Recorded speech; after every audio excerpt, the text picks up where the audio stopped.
Hey guys! So, for today's video, gagawa tayo ng DIY candy wax.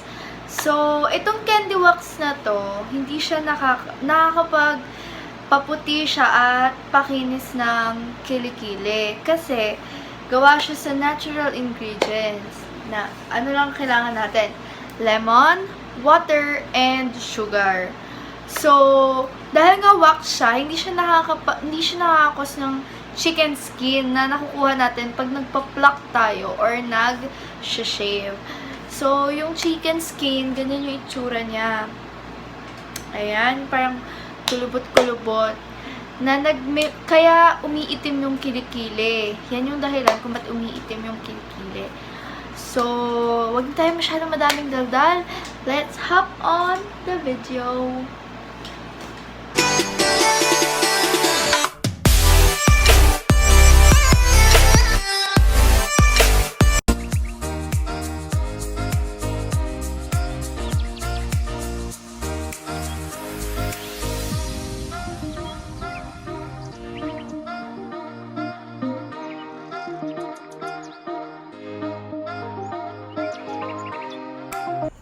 Okay guys, so andito na tayo ulit sa ganitong setup.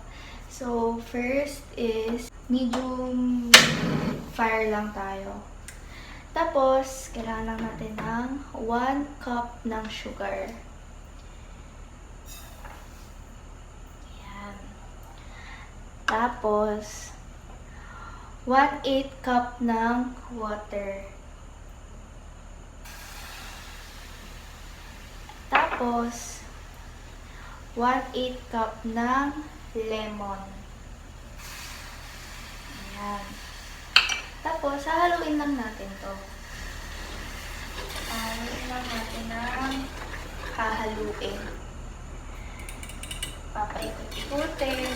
Katulad kung paano kanya pinaikot. Huwag itong pababayaan, guys. Kasi alam niyo naman na kung anong nangyayari sa mga pinapabayaan, di ba? Hindi nagiging matagumpay. Sa kahit anong aspeto naman dito pa niluluto tayo, pag pinabayaan natin, mas susunod yan. Ayan, guys. Continuous stirring lang kasi baka masunog yung asukal. Pag nasunog siya, ang mangyayari is titigas ng sobra pag pinalamig. So, papatayin ko muna siya para makita ko yung itsura. Kasi nakikita nyo, sobra yung bubbles. Hindi ko makita yung kulay niya. Okay, so hindi pa ganito yung kulay na gusto kong makita. Kaya, on ulit natin siya. So, ayan guys. Ganyan na yung naging kulay niya. As you can see, okay na siya. So, pag ganyan na yung kulay niya, palalamigin lang natin siya. Tapos, palalamigin lang natin siya na 45 minutes to 1 hour. Tapos, pwede na siyang gamitin.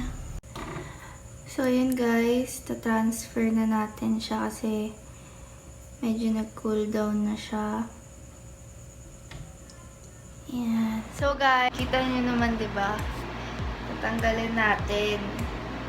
So guys, dapat warm lang siya. Hindi masyadong mainit.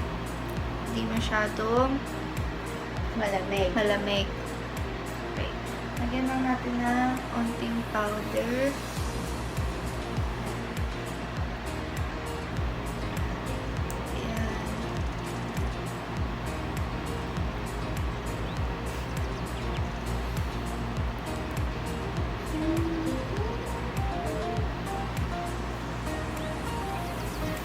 Upward.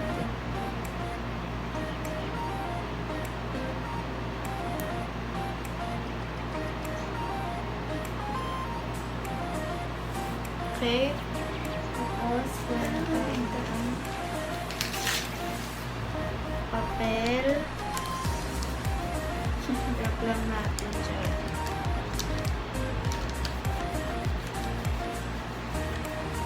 Tapos, line natin pababa. Ayan guys.